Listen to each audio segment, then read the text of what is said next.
ಸಣ್ಣ ಒಂದು ಇಲಾಖೆಯವ್ರಿಗೂ ಮತ್ತು ನಮ್ಮ ಸಂಘಟನೆಗೆ ಒಂದು ಸಣ್ಣ ಕನ್ಫ್ಯೂಷನ್ ಆಗಿಬಿಟ್ಟು ಇಲ್ಲಿವರೆಗೂ ಈ ರೀತಿ ರಸ್ತೆ ರೋಕೋ ಅವೆಲ್ಲ ಆಗಿರ್ತಕ್ಕಂಥದ್ದು ನಿಜ. ಆದರೆ ಈಗ ಎಸ್ ಪಿ ಅವರು IG ಅವ್ರ ಜೊತೆಗೆ ನಮ್ಮ ಕಾರಜೋಳವರು ಮಾತಾಡಿದರೆ, ನಾನು ಈಗ ಎಸ್ ಪಿ ಅವ್ರ ಜೊತೆ ಮಾತಾಡಿದೆ. ಇದ್ರ ಪ್ರಕಾರ ನಮ್ಮ ಸಂಘಟನೆಯವರು ಅವ್ರು ಏನಿದ್ದಾರೆ, ಅವ್ರು ಏನು ತೀರ್ಮಾನ ಮಾಡಿ ಅವರು ಒಪ್ಪಿಗೆ ಮಾಡ್ಕೊಂಡು ಬಂದಿದ್ದಾರೆ DC ಆಫೀಸ್ನಲ್ಲಿ. ಅಂದರೆ 4 ಮೊದಲು ಎಂಥದ್ದು ಏನಂತಾರಕ್ಕೆ ಸ್ಪೀಕರ್ಗಳು ಹಾಕಿ 4 ವೆಹಿಕಲ್ಗಳಲ್ಲಿ 16 ಸ್ಪೀಕರ್ ಹಾಕೊಂಡು ಹೋಗ್ಬೇಕು ಅಂತ ಒಂದು ತೀರ್ಮಾನ ಆಗಿತ್ತು.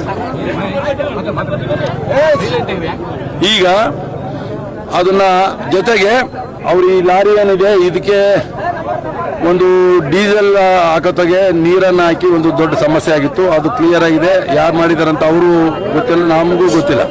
ಒಂದು ವೆಹಿಕಲ್ ಬಿಡೋದಿಲ್ಲ ಇವತ್ತು ಮಂಟಪದ ಹತ್ರ ತನಕ ಅಂತ ಹೇಳಿದ್ರು. ಅದನ್ನ ಕನ್ವಿನ್ಸ್ ಮಾಡಿ ಮಂಟಪದ ಹತ್ರ ಬಿಡಕ್ಕೆ ನಮ್ಮ ಸಂಘಟನೆಯವರು ಏನ್ ಹೇಳ್ತಾರೋ ಆ ರೀತಿ ನಡ್ಕೊಳ್ಳೋದಕ್ಕೆ ಪೂಜೆ ಮಾಡೋ ಪುನಸ್ಕಾರ ಮಾಡಿ ಅದ್ರಾಗ 8 ಸ್ಪೀಕರ್ ಇದಾವೆ. ಅವು ಈ 4 ಸ್ಪೀಕರ್ ತೆಗೆಯೋದಕ್ಕೆ ಒಪ್ಕೊಂಡಿದ್ದೀವಿ. ಇದ್ರ ಜೊತೆಲಿ ಇಲ್ಲಿವರೆಗೂ 4 ವೆಹಿಕಲ್ ಕೊಟ್ಟಿದ್ರು. ಈಗ 12 ವೆಹಿಕಲ್ ಎಕ್ಸ್ಟ್ರಾ ಮಾತಾಡಿದ್ದೀವಿ.